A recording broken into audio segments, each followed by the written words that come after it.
I'm a big fan of books that feel haunted or cursed, things that feel like they're alive somehow. I've mentioned it a few times before, but House of Leaves is one of my favorite books for this very reason. It feels haunted. So when I was sent The Musings of He by the author herself, Elowen Graywell, I was very intrigued. Now, a disclaimer before we start, I was sent a free copy of this book, but I was not in any way paid to make this video about it. I don't do paid book analyses, I just make videos on things that I find really interesting, and I found this book to be very interesting. Elowen is actually a subscriber of the channel, and this is her debut novel. The book purports to be a manuscript of a once successful 18th century author, Vatica Wilde. The book follows Vatica's descent into madness as he broods over his waning popularity and journals his disgust with the world around him. Now, before I get into explaining this book and my theories about what's going on, I need to do two things. The first is issue a content warning. This book deals with trauma and child sexual abuse. The book is not explicit about this in any way, and I certainly will not be explicit about this at all. But it is a part of the narrative that is pretty important, so I don't feel comfortable glossing over it. If you do not want to engage with that, then I totally understand, and I would invite you to watch a different one of my videos instead. Secondly, as I said before, this book is the debut novel from Elowen, and I would really appreciate it if you guys would show her some support. If you have the financial means, then I would really recommend purchasing this book. It's really good, and you'd be supporting an independent author, which is really important, especially nowadays. I will leave a link to her website in this video description, so you can go find the book and buy it for yourself. If you watch this video and think the novel sounds cool, then I really recommend getting your own copy of the book. But enough intro, let's get into my explanation and analysis of The Musings of He,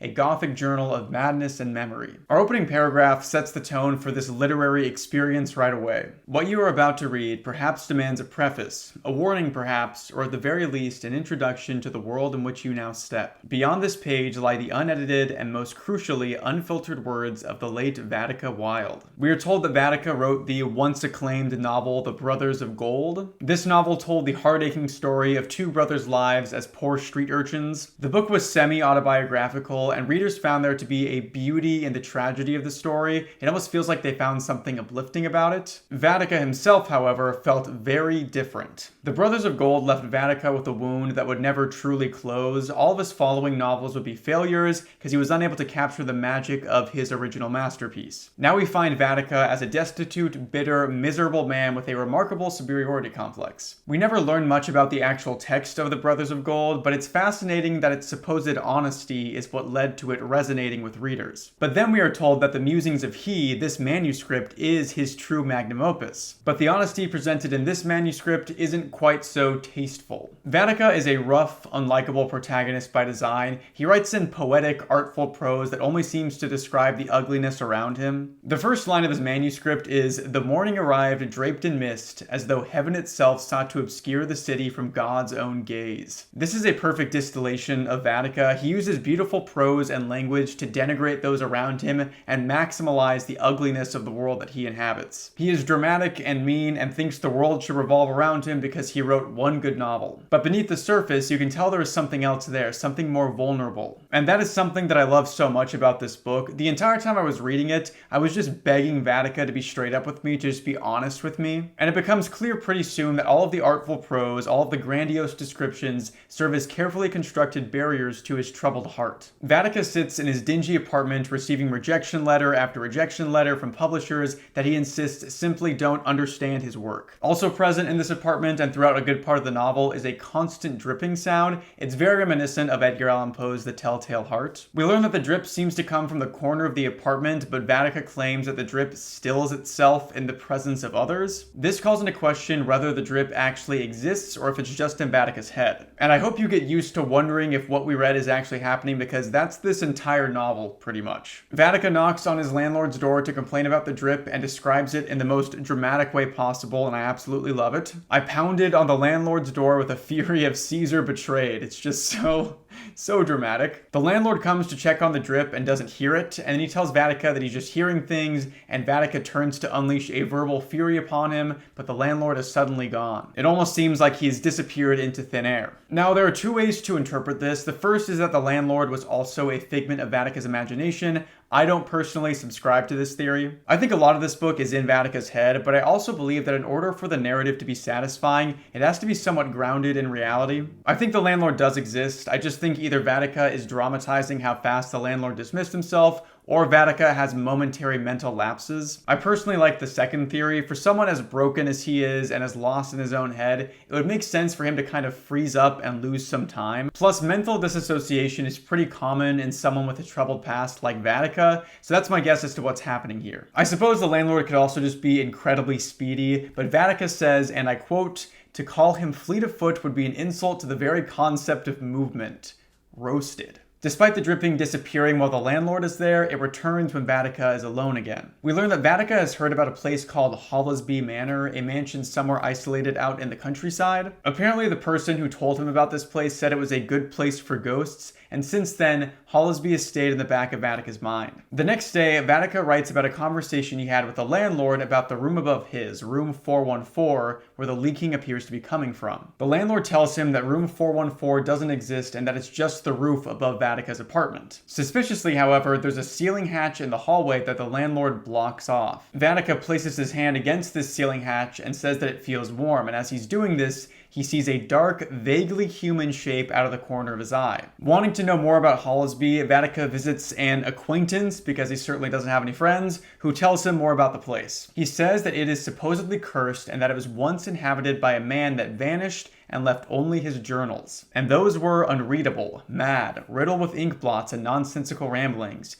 He wrote of voices in the walls, shadows that moved against the grain of light, and doors that changed when no one watched. This all took place about 50 years ago, and the mansion has fallen into disrepair ever since, left completely unoccupied. Being the miserable son of a gun that he is, Vatica is quite intrigued by this place and decides that he wants to see if he could possibly stay there. We learn that he has recurring nightmares where he walks long, empty hallways with strange paintings on the walls and clocks with no hands on them. Back in his apartment, he starts to hear rats in the walls. Hearing them behind the bookshelf, he presses his ear to it and hears these words: "You are the seed, watered by worms, grown and rot." This all serves to add to the overall grimness of the book. Everything here feels rotten and dirty and gross in the best possible way. It almost gives me that same I need to take a shower feeling that extreme horror literature gives me, but there isn't anything really extreme here. It all just feels kind of moldy and unclean. It's probably one of my favorite things about the book, and the way the author captures that feeling without needing to do anything extreme is really impressive. I do have to wonder what the mental toll of living in this character's mind over the course of writing a novel like this looks like.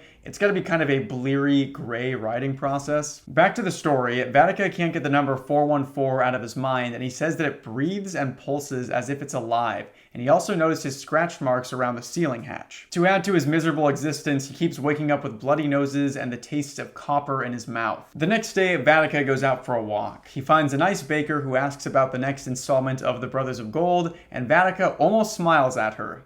Almost. He goes to a church for seemingly no reason. He dislikes churches and takes umbrage at the way the statue of the Virgin Mary sits with her hands clasped. But despite his disdain of churches, Vatica doesn't actually hate the idea of religion itself. He says he hates the idea that someone would pray and beg for something that they don't deserve. And it's here that we start to see that his disdain for the world around him is mostly born from his own guilt and insecurities and self-hatred. He doesn't hate religion because he doesn't believe God exists. He hates it because he finds himself unworthy of receiving any attention or help from a god, should it exist. After leaving the church in disgust, Vatica returns to his apartment to find all of his belongings thrown out onto the landing because he has been evicted. The landlord doesn't say anything about this when confronted. He just stares and smiles, and Vatica says he will go live at Hollisby now. We learn that he has apparently purchased the estate and that it cost him the last of his coin. I don't know if I believe this necessarily. Vatica doesn't seem to be a particularly wealthy person, and being able to afford an entire estate with what little he has is kind of strange. I believe that he believes that he owns it, but there is something strange with the entire arrangement that I can't quite put my finger on, but I'll talk more about that later. Vatica spends the next day drinking at a pub and hires a mute coach driver to take him to Hollisby.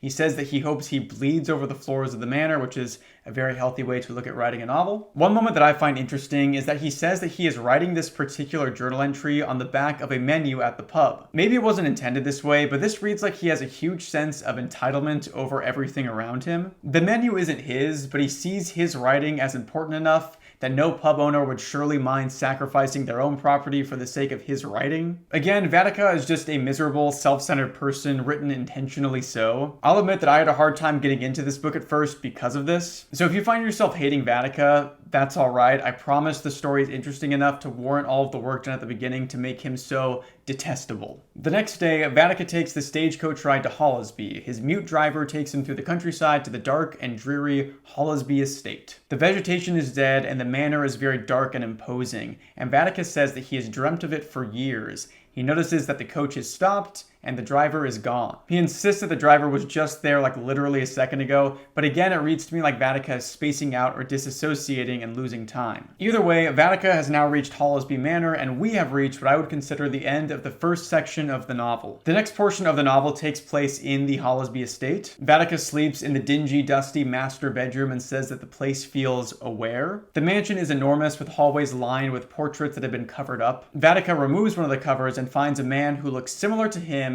but centuries removed. He finds himself in the study and finds a note reading, "The boiler, the mouth, the dark thing." This will become important later on. He also finds that the door to the west wing won't open, and not a single key that he has will unlock it. He determines that he will try to open it the next day. Sitting down to work on his novel, Vatica finds himself unable to write. Instead, he sketches a figure over and over again, a faceless, shrouded silhouette of a man. Before he goes to bed for the night, he hears both footsteps and laughter, and the laughter sounds friendly and happy with nothing sinister about it. I mean, nothing sinister beyond the fact that it is a mysterious laugh being heard in a house that is supposed to only have one person inside of it. I think this book would make an awesome point-and-click video game. You have this kind of creepy manor and all these little mysteries. It reminds me of something like Myst. The other game that I was thinking of the entire time I was reading this book is Blueprints. That game takes place in a big, constantly shifting manor called Mount Holly, and then you combine that with Hollisby here, and it was just in my head the entire time. Blueprints is phenomenal, by the way. You should definitely go play that. It's my third favorite game this year behind Silksong and Expedition 33. Just absolutely incredible game. Back to the story. The next day, Vatica finds a red rose sitting on a silver vase in the drawing room, something that definitely wasn't there the day before. He also finds that the fire in the study that he put out yesterday has rekindled itself. There was also more mysterious laughter, this time sounding like it came from a child. In the nursery, Vatica finds a creepy porcelain doll. He leaves the nursery, and upon re-entering it, he sees that the doll has changed positions slightly. I love me some creepy doll horror. It's a very old horror trope, and there's a reason it keeps coming back, because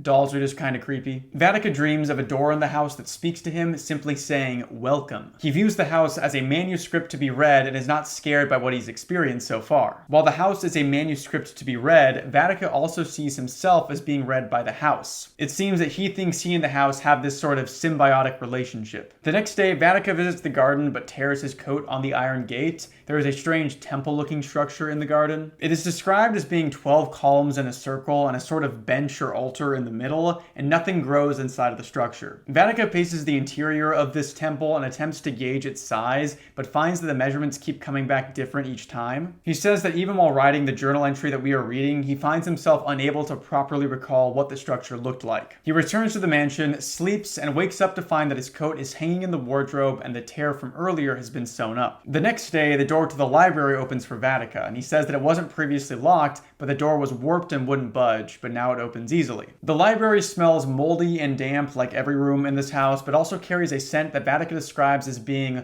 like the perfume worn by his mother during her before cutting himself off. Inside the library, he finds a book with words written in an unknown dialect. The words then slither around the page and form the phrase, "You are not the first to write within these walls." Vatica finds another book that contains, word for word, a passage from his novel, The Brothers of Gold. The issue is that the book looks far too old to have been written after his novel and seems like it was written before he published his story. And the last discovery of the day is that the western bookshelf feels hollow, like there is something behind it. Vatica decides to come back and investigate later. Okay, from this point on, I will be refraining from describing everything that happens in the book. I'll be skipping over some of the details. While every detail in the story feels intentionally placed, I don't feel like I have the time to keep discussing every event that takes place throughout the story. Again, I would highly recommend going to read this yourself. I will still be describing the story for the rest of the video, just in less detail than I have been up to this point. Hopefully by now you have a grasp of how the novel feels. You can feel the moldy dampness to the narrative that runs throughout the entire story. The next night, Vatica wakes up in the middle of the night and finds himself unable to move. It is described very similarly to sleep paralysis. I've experienced sleep paralysis a whole bunch of times in my life, and let me tell you,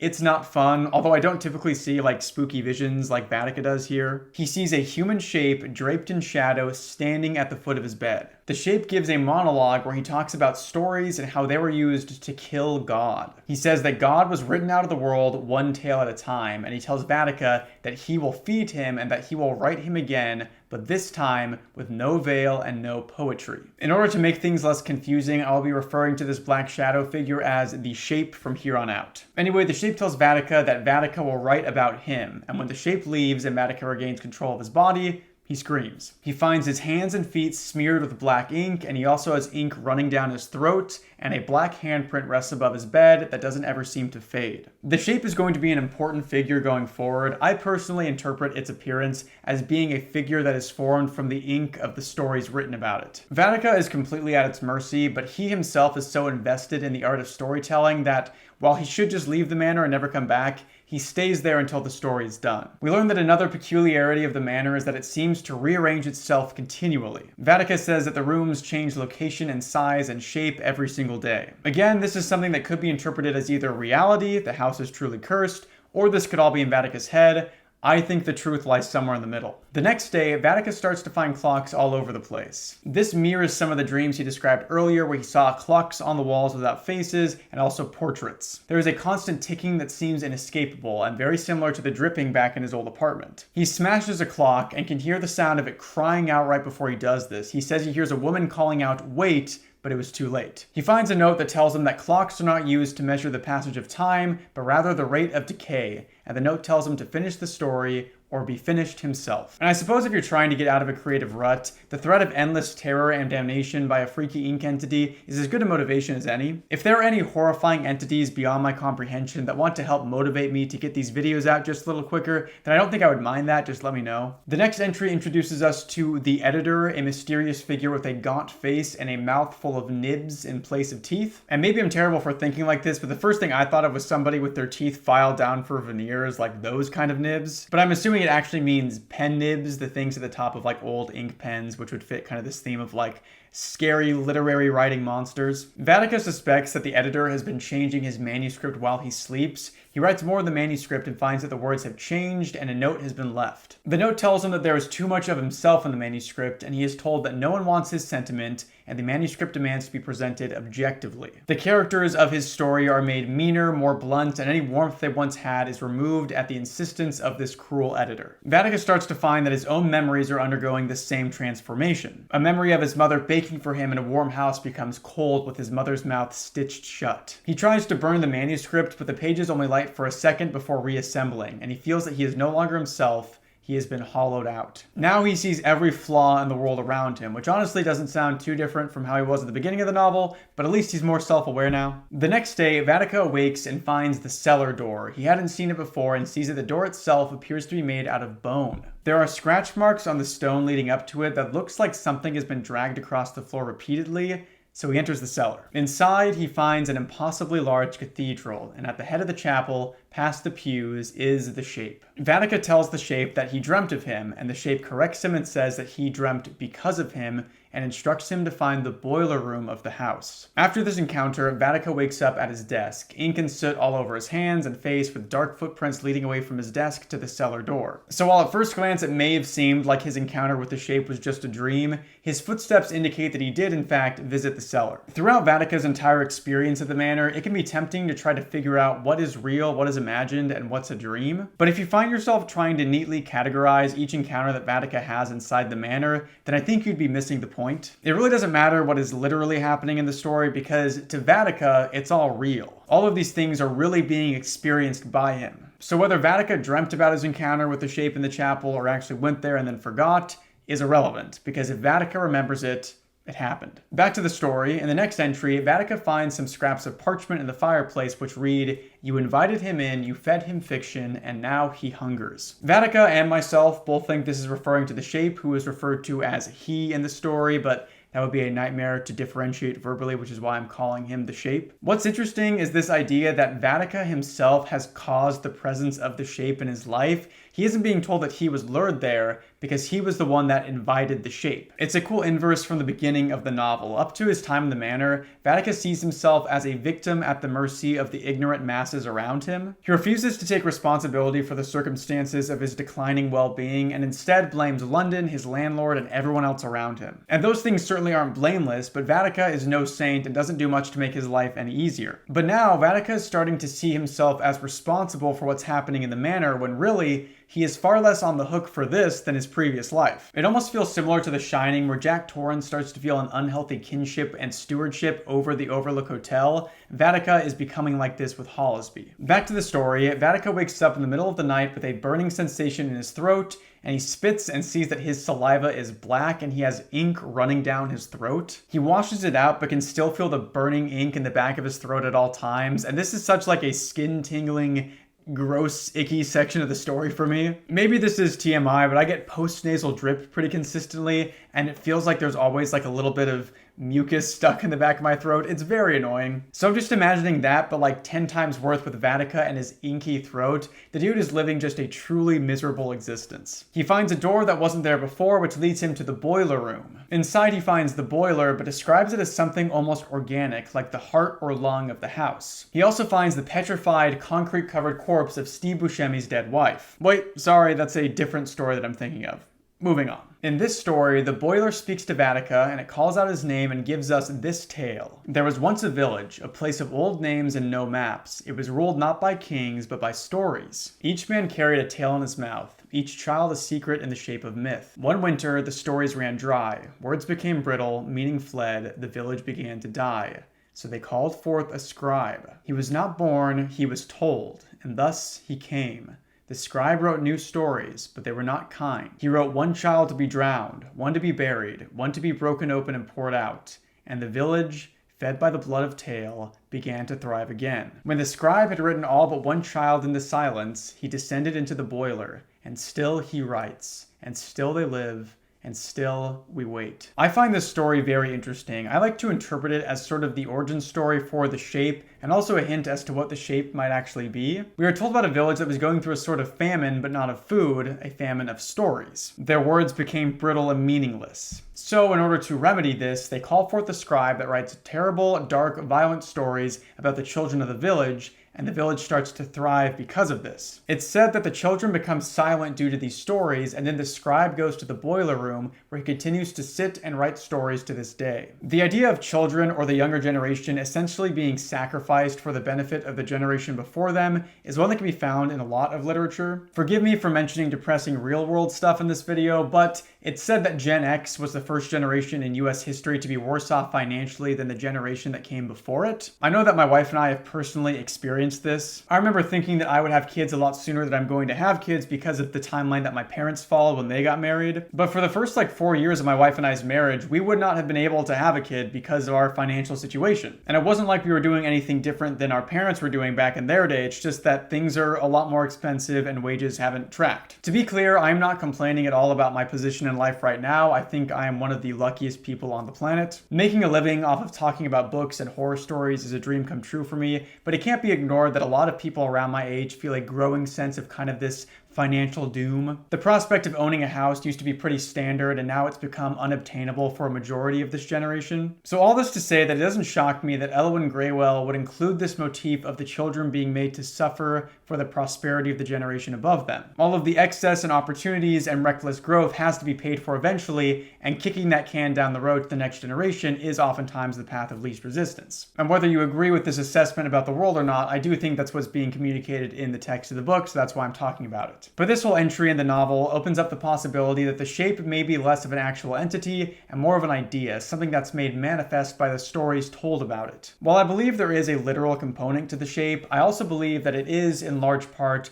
a reflection of the inner emotions and turmoils of Vatica himself, but more on that later. The next day, Vatica finds the door to the nursery. The door is made of that same bone as the cellar door from earlier and has an inky child's handprint on it. Vatica seems to hesitate at the door but enters, and inside, he finds the same creepy doll from earlier with a smile just a little too wide to feel natural. The voice of the shape returns to him and says that she remembers what you've forgotten. The room goes dark and Vatica flees in terror, returning to his study. The doll continues to find itself around Vatica. He dreams of the doll, now bigger than him and almost human, telling him that he grew up too fast. Notably, he mentions that in his dream, he was in a small room like the one that he and Etienne used to sleep in, and we'll talk more about Etienne in a bit. We then see a scene where Vatica is led to the dining room and sees the shape sitting at the head of the table, who tells him to sit down and eat with him. The shape goes on to recount a story in which a young boy finds a boiler room, and inside there are men surrounding a young girl who has seemingly been knocked out. The men are feeding pages of a book to the furnace, and with each page,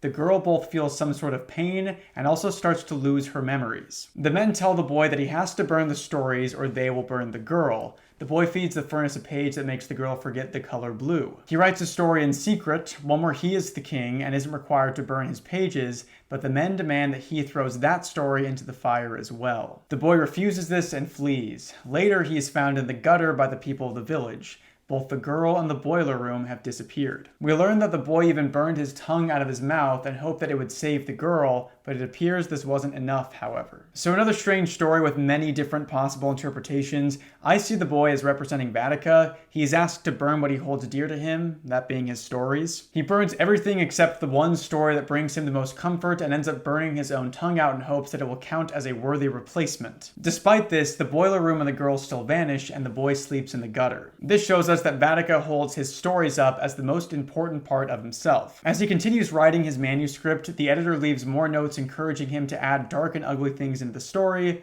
things from Vatica's life. He is told to write about the Baron in the green coat and that she paid you extra to stay until the morning and you were 12 when you bludgeoned him to death and you laughed. These certainly paint a pretty haunting backstory for Vatica. He is told that he left the boy out of his story, which triggers a memory from Vatica's youth. He recalls being about 12 when a noble's son called him Gutterborn. He stabbed the boy in the throat and beat him with a stone until he died. The story that he supposedly left this out of was his original Brothers of Gold novel. The tale was supposed to be about his experiences as a kid, but there were significant omissions while writing it. We learn more and more throughout the novel that Vatica feels a sense of shame for sanitizing the stories of his youth. He never told the full truth of what he actually experienced. And this guilt has followed him around. It haunts him. His biggest success was formed from a lie that he told himself over and over again to forget the harsh reality of his own childhood. I believe the shape is a reflection of this survivor's guilt. It makes him feel terrible for omitting the dark details of his life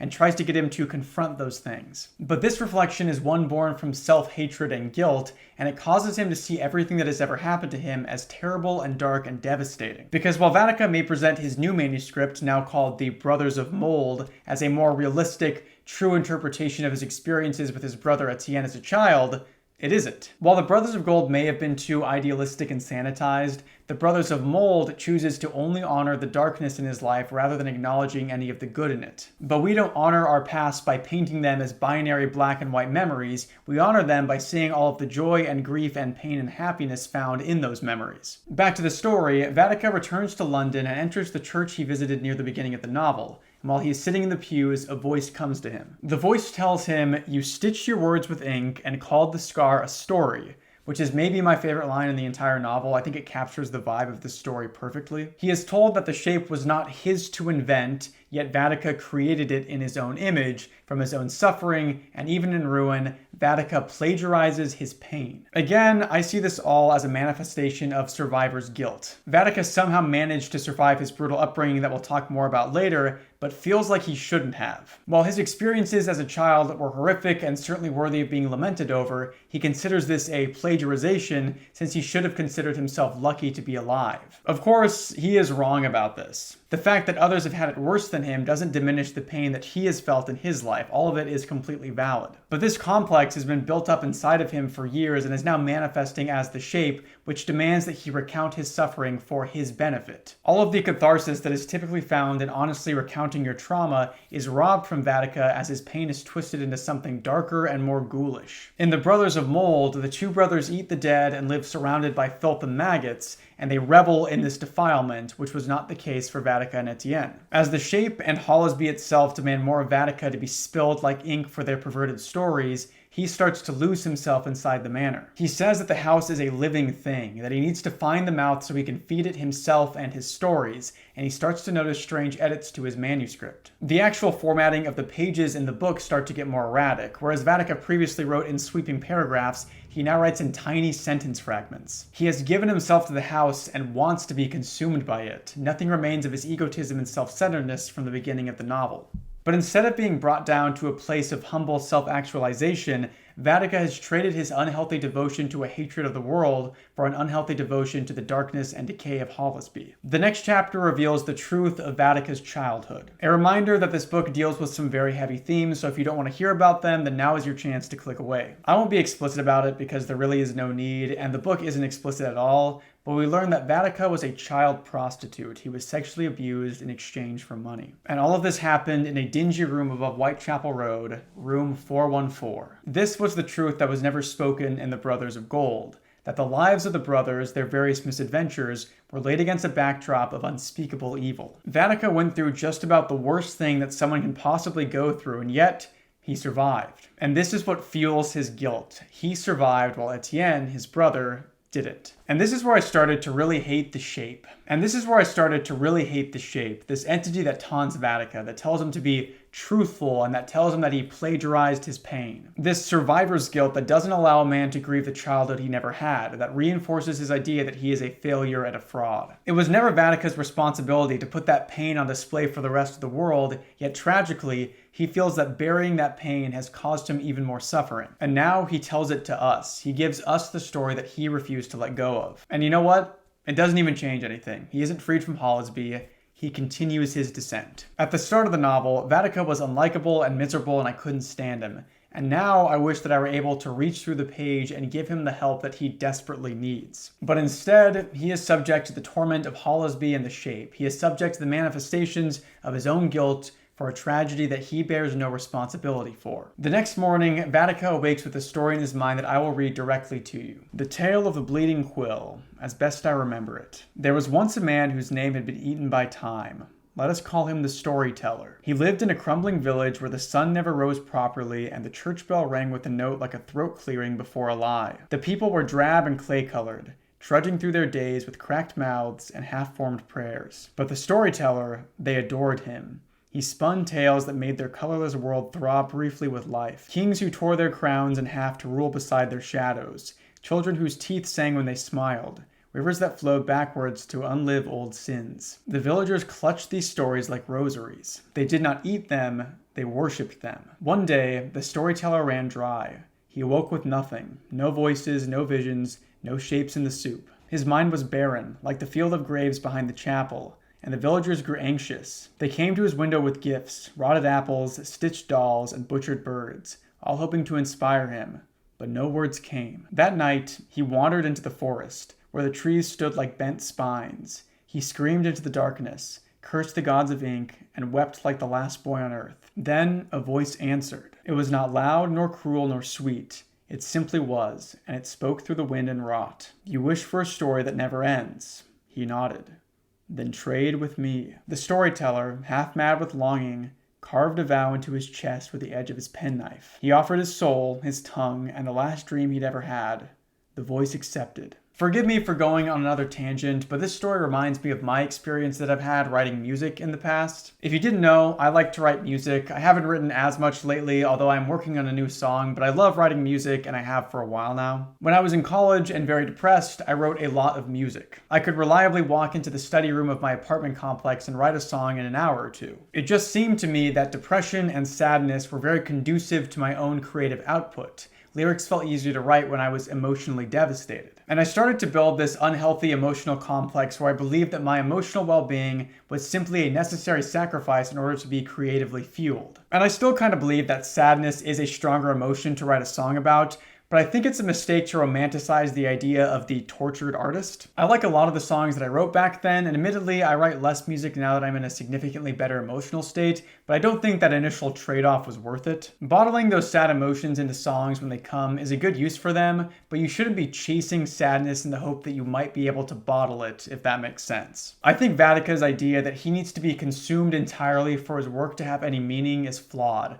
I don't think the love of the masses is worth his self-destruction. Vatica writes more about his time as a child prostitute. He writes to forgive his younger self. He says that he killed a man when he was young and felt no remorse. He says that he kissed the pastor's son when he was a child and it felt good, and he forgives himself for this, but then he writes a very interesting line. To the child that pushed another child into the canal and told no one, I cannot forgive you, but he might. He might forgive you if you give him everything. To me, this reads like Vatica was the child that pushed the other child into the canal. This is the one sin that he can't forgive himself for, and now he seeks that forgiveness from the shape. We'll talk more about who that child that was pushed into the canal might be later, but for now, just know that Vatica sinks deeper and deeper into his own madness and hides the manuscript under the floorboards. Vatica's journal ends with something called Vatica's Creed and then an unfinished page, and I will read both of those for you now. I do hereby offer myself, word and wound, sentence and sin, to he who whispers in wrought and ink. I do not seek salvation, I seek publication. May my flesh be margins, may my thoughts be preface, may my bones be the spine upon which he binds. Let this manuscript be my body, let this house be my press. Let this madness be my legacy. I am no longer writing this book. I am being written by it, and I accept. With trembling hands and a shattered tongue, I sign my name not with ink, not with the life-giving blood of a creative mind, but with what's left of my soul. I write with rot. I write with what is left of my shattering. Vatica Wilde, the author of He. And the final entry ends with, he is watching me now. He wants me to hang. He wants me to... and the line trails off with no closing signature. With this, we have the end of Vatica's journal, but we still aren't done with the novel because we have quite a bit of additional material in the form of various postscripts to cover. I loved finding these for the first time. They make the book feel more original and alive with these various scholarly looks at the manuscript. Elwyn Graywell has said before that House of Leaves was a heavy inspiration for the Musings of He, and that is definitely seen with this next portion of the novel. So let's get into the postscripts and see what we can uncover and understand about Vatica now that we are removed from his frenzied mind and are seeing a more measured and objective analysis of his work. Our first postscript is from the manuscript editor, Benedict Lowe, who found the manuscript buried in a crate from a publisher almost 2 centuries after it was written. The bound pages have been marked by the publisher as potentially dangerous. Benedict concedes that the contents of it are unhinged and tortured. He finds a letter with the book that reads, "He's still in the boiler room. I never opened the door. I still hear him breathing." No doubt this was written by Vatica. Benedict is intrigued by all of this and makes it his mission to find Hollisby. He says there are no records of anywhere in England with that name, but he finds it anyway and says that it isn't what we are expecting. He finds Hollisby mostly as Vatica described it. He even finds the creepy porcelain doll, but there is nothing supernatural about the place, no shifting rooms, no beating hearts, nothing like that. He makes his way around the grounds until he finds the door leading to the boiler room. He forces the door open and finds the ancient, decomposed corpse of Vatica Wilde. Vatica holds a book in his hands, and the pages have been fused together through time and decay, and there is a brass mail slot carved into the door of the boiler room. Inside the slot, Benedict finds a note that reads, "He said you would come." He reassures the reader that nothing paranormal happened during his time at the manor. So what can we assume from this? It seems that Vatica died in the boiler room, but also wrote the note that said, "He's still in the boiler room. I never opened the door. I still hear him breathing." To me, this reads like Vatica is the Shape. I mostly believe that the Shape was an invention of Vatica's mind, a manifestation of his guilt,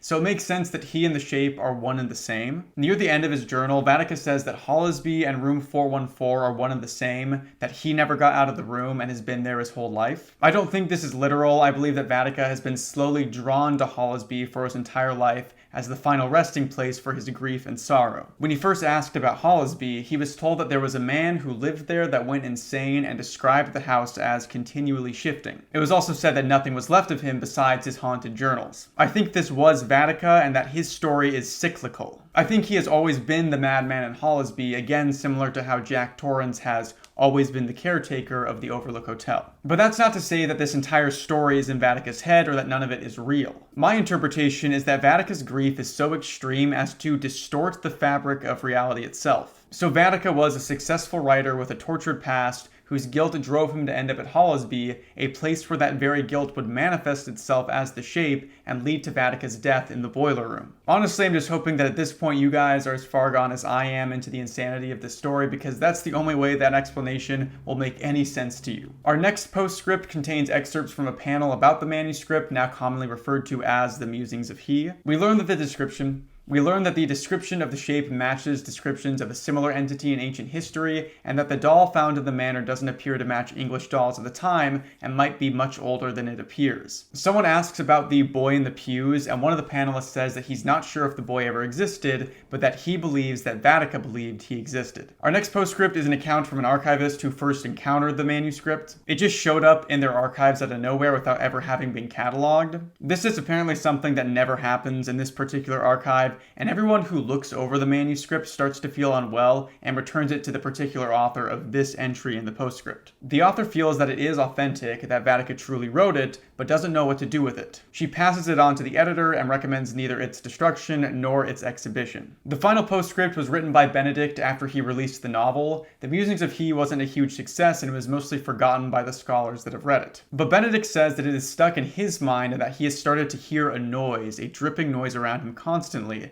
It appears the manuscript is getting to him. He ends his note by saying that he hasn't discovered any leaks or any possible source for the dripping sound, but he has started waking up with ink staining his hands. So it appears the manuscript does have a cursed quality about it. Again, not everything was in Vatica's mind, so it appears that the manuscript does have a cursed quality about it. Again, not everything was in Vatica's mind. I do think there was some sort of paranormal shenanigans going on. I just think that rather than being the victim of this supposed curse, Vatica was actually its cause. The last 80 or so pages of the novel are loose pages that were found tucked in the back of the bound manuscript. I will only be covering a few of these, the ones that are most important to the story. Again, I really recommend that you buy this book for yourself so you can check out all of the extra details that I didn't include in this video and come to your own conclusions about the story. Most of the first pages of the editions are extra bits of spooky lore for Hollisby. Vatica sees a seance one night in his dreams from a group of people who seem to worship the shape. The most interesting additions are when Vatica writes a letter to his parents and chastises them for never being there for he and Etienne, who lived in a dingy attic. He says that Etienne was kind and caring and that he didn't deserve him. He curses his parents for not being there for the two of them and wishes Etienne was with him again. Following the letter to his parents, we get a letter that Vatica wrote to Etienne, and it is here that we get a better picture of what their lives were like. The two brothers lived in a moldy, damp, dusty attic. Etienne always encouraged Vatica and told him that he would be a wonderful writer someday, and he saw Vatica as his entire world. Vatica was forced into child prostitution in order to make money for the two of them to survive. The Brothers of Gold was a retelling of their lives, minus the worst aspects of it. Still, Vatica starts to talk about some of these darker experiences.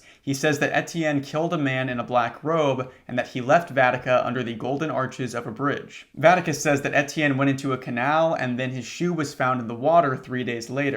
Etienne having presumably drowned in the river after leaving Vatica. But I don't know if I believe this retelling entirely. If you remember previously, Vatica said that he couldn't forgive the boy who pushed another boy into the canal and told no one. This comes directly after Vatica forgives earlier versions of himself, but he is unable to forgive this boy. And I think that Vatica may have drowned Etienne in the river. That is why he feels so much guilt for his own survivor. Etienne didn't just swim away and die soon after. He was killed by Vatica for one reason or another. It's possible that he felt resentment that he had to resort to being sexually abused to support them, or maybe he was just jealous of Etienne, but I think he did kill him. And the festering of that guilt of killing his own brother has turned itself into the shape, a dark reflection of not only Vatica, but of Etienne. This vindictive, spiteful, vengeful caricature of Etienne that Vatica has built up in his head. He sees his brother as wanting him to suffer for what he did to him. But the final letter of the story tells us that Etienne would not have wanted this at all. He writes to Vatica and says that he will pickpocket all night to support the two of them. He tells Vatica that Vatica will become a successful author and that they will move to London and become successful and happy and will no longer be sad shadows in the night. And the book ends on this oddly touching note where the warmth of Etienne's love for his brother attempts to cast away the rot and disease of everything that has come before. And I start to wonder if I have correctly interpreted anything that I've read up to this point. Because Etienne seems so loving and caring and kind, so why would Vatica kill him? And I find myself thinking back and forth forever and searching for answers,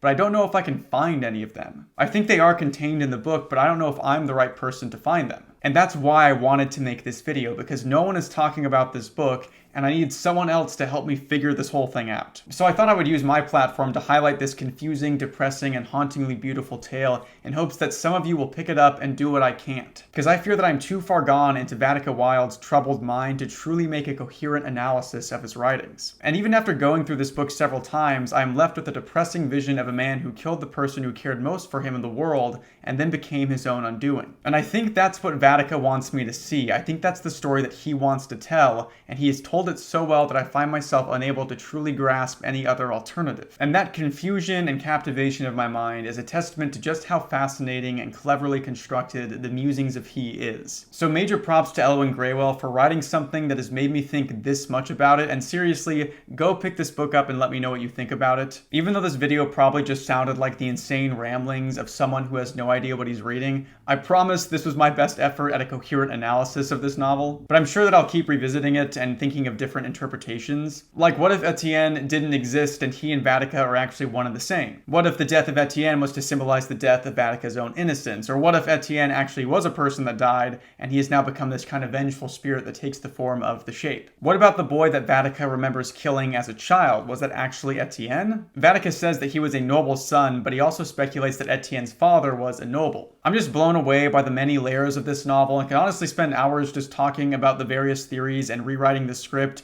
but I think I have to call it a day here. Again, thank you so much for watching, and a huge thank you to Elwyn for sending me her novel. I hope I didn't butcher it too much with my interpretation. Please go check out her website linked in the description of this video and support her by buying this book if you're able to. I'm sure she would greatly appreciate it. Also, if you liked this video and you haven't subscribed to me yet, then please do that. I'm trying to reach 200,000 subscribers by the end of 2026. Also, if you're an author that has sent me your work in the past, then thank you so much. I don't have time to get around to reading everything that is sent to me, but I do try to work through it from time to time. I essentially always have like a stack of books that I've bought but yet to have read, and if somebody sends me something when that stack is just about empty, then I make sure to read it. So if I don't make a video on your work, then no, it's not like a comment on the quality of your work. I have read lots of books that I really love, but I just don't think I can make a good video about. I've read a lot of amazing stuff that's been sent to me by viewers, and I'm always just blown away by how talented you guys are. It's really impressive. This book just stood out to me because it was so strange and cryptic and right up my alley, and because I need to practice making a video like this so I can eventually make that House of Leaves video. A massive thank you to all my gold tier channel members: Lucas Fernando, Chris Lamb, Tyler the Leper, Blue Radio Media, Miss Joy 16,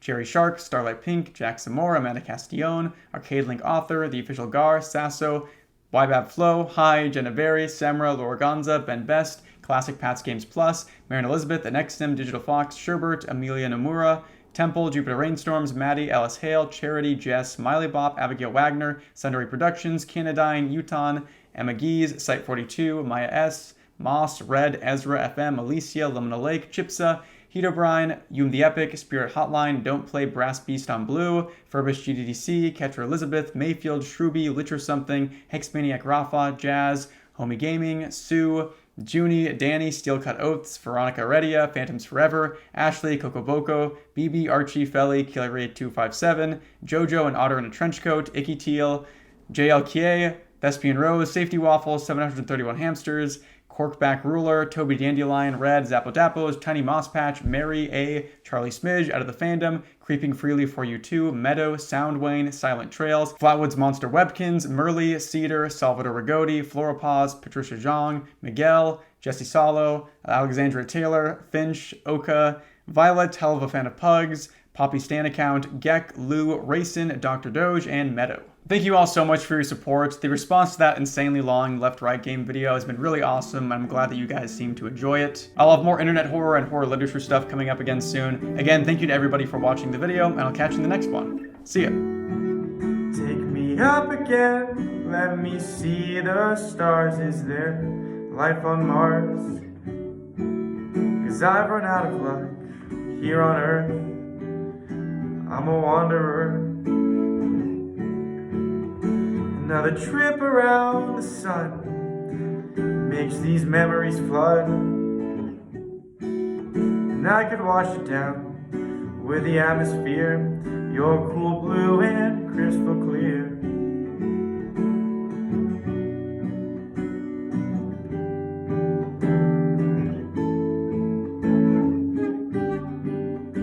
I'm an astronaut flying above, but can't fall in love. Floating alone, brave enough to see the cosmos, too scared to say hello. And I know one day I'll be gold,